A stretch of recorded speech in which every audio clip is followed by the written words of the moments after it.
गपोड़ी बहू। उमा जी की बहू पिंकी को गप्पे मारने की बहुत आदत थी। वो जब भी किसी के बारे में बातें करती तो बड़े बड़े गप्पे फेंका करती। आसपास के सब लोगों को पता था कि पिंकी बहुत बड़ी गपोड़ी बाज है। लोग उसकी बात पर विश्वास नहीं किया करते थे, लेकिन हाँ, उसकी बातें सुन सुनकर हंसते बहुत थे। अरे बहू, पड़ोस वाली शर्मा जी है ना, उनकी बेटी का जन्मदिन है, तुम भी चली जाना। ठीक है मम्मी जी, ये तो बता दो गिफ्ट में लेकर क्या जाना है। अरे लेकर क्या जाना है, 250 का लिफाफा दे देना, बस काफी है। अरे मम्मी जी, अच्छा लगेगा क्या? पड़ोसी है हमारे, हमें कुछ बड़ा लेकर जाना चाहिए। अरे बहू, इतना काफी है। जानती हैं आप, मेरे मायके में जब पड़ोस में किसी की बर्थडे होती थी ना, तो मम्मी कुछ ना कुछ गोल्ड का ही देकर भेजती थी। पड़ोसी के बर्थडे में सोना? कैसी बातें करती हो। और नहीं तो क्या, आपकी तरह थोड़ी ना लिफाफा पकड़ा दिया। पिंकी शर्मा जी की बेटी के जन्मदिन में चली जाती है। अरे आज तो बड़ी सुंदर लग रही हो साड़ी में।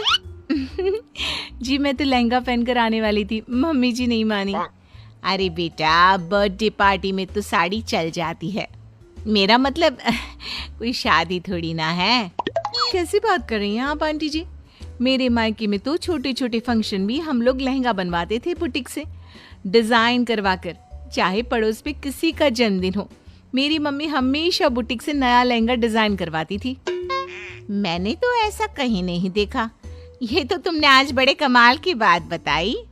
अरे जाने दीजिए, कोई बात नहीं। और बताइए, आपकी बेटी नजर नहीं आ रही। अरे भाभी, मैं यहाँ हूँ। ये देखिए मेरा ड्रेस कैसा लग रहा है। ठीक ही है, मतलब बर्थडे के हिसाब से थोड़ा हल्का है ना। अरे भाभी, इतना सुंदर गाउन पहना है मैंने। मैं ना शादी से पहले अपने बर्थडे पर हमेशा जरी वाला लहंगा पहना करती थी। यही मैं तुम्हारी मम्मी को भी बता रही थी। इसके बाद केक काटने का प्रोग्राम शुरू होता है। सब लोग इकट्ठे हो जाते हैं। शर्मा जी की बेटी का केक देखकर पिंकी से रहा नहीं जाता। उसके अंदर का गपोड़ी बाज बाहर निकल कर आ जाता है। अरे इतना छोटा सा केक! अरे बेटा, मेहमानों के हिसाब से ही है, जितने लोग इतना बड़ा केक। आंटी जी, कम से कम 4 या 5 मंजिल वाला केक तो बनाना चाहिए था। आपकी बेटी का बर्थडे रोज रोज थोड़ी ना आता है। मेरे बर्थडे पर हमेशा पापा 4 केक बनवाते थे। सारे केक 4-4 मंजिल के होते थे। वहां पर सारे लोग उमा जी के मोहल्ले के ही थे और वो पिंकी के गप्पे मारने की आदत से अच्छी तरह वाकिफ थे, इसलिए सब लोग उसकी बात सुनकर हंसने लगे, लेकिन किसी ने पिंकी से कुछ नहीं कहा। एक दिन सुबह सुबह पिंकी ने अपनी सास से कहा, मम्मी जी, मेरे मम्मी पापा मुझसे मिलने के लिए यहाँ आ रहे हैं। अरे वाह, ये तो बहुत अच्छी बात है। उनके आने की तैयारी करो, अच्छा अच्छा खाना बनाओ। वैसे कब तक आएंगे? मम्मी जी फ्लाइट से आ रहे हैं, कल शाम को 4 बजे की फ्लाइट है। फ्लाइट? लेकिन बेटा, तेरा मायका तो यहाँ से 2 घंटे की दूरी पर है। तेरे मम्मी पापा फ्लाइट से कब से आने लगे? अरे मम्मी जी, आपको पता नहीं है, मेरे मम्मी पापा ना आधे घंटे की दूरी के लिए भी फ्लाइट का टिकट बुक करवाती है। अरे गप्पे थोड़े कम मारा करो बहू। कोई फ्लाइट से तब आएगा ना जब यहाँ पर एयरपोर्ट होगा।